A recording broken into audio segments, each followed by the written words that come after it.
Good morning, River Park Church. This week, I'm reflecting on God's amazing power and ability to transform us and others far beyond our abilities and even beyond our wildest expectations.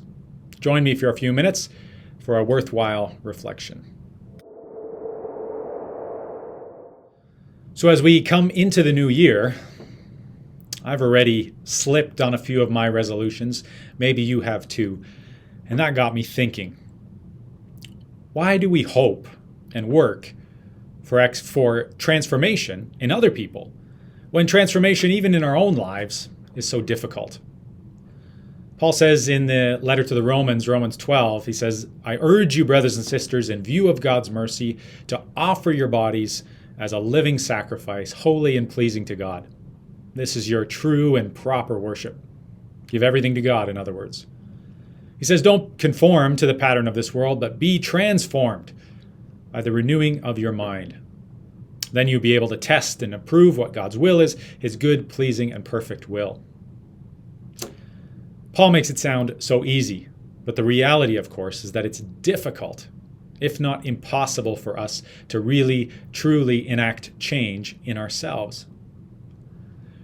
At some point in the new year, we always come to the end of ourselves, to the end of our limits, or to the end of our abilities, and to the limits of our willpower, our mind, or our strength. What do we do then? Well, perhaps today it's worth sitting for just a few minutes and wondering about the amazing transformative power of God. So often we put our time and energy into hoping for or working for change in other people or change in our world. And in that effort, we do a lot of good things.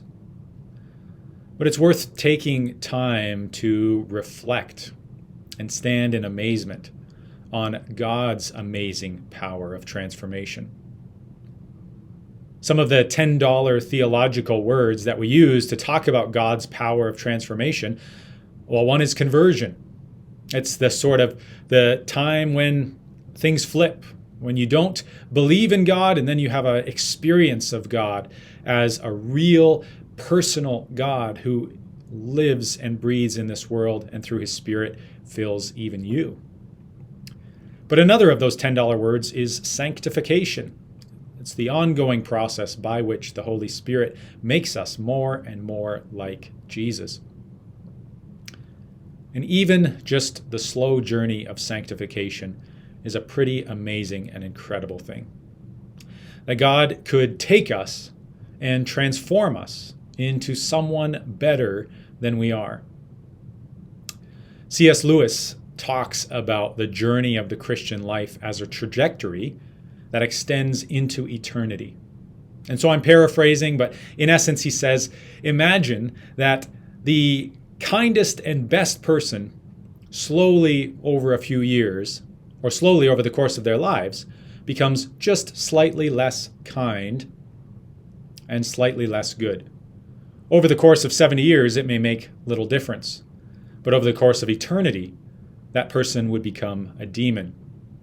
Likewise, imagine the worst person you could think of, who every year becomes ever so slightly better. Over the course of 70 or 80 years, that miserable, angry person may become only slightly more bearable. Yet over the course of eternity, that person would become a saint, just like Jesus, or almost like Jesus. Let's not push it too far. It's a beautiful thing to think about the transformative power of God's work in our lives, especially when we remember our own inabilities. So I want to close today with some words, some prayerful words from a Catholic author who I really appreciate, Thomas Merton. He says, God, we do not always please you, but we believe that the desire to please you does in fact please you. And that gives us hope.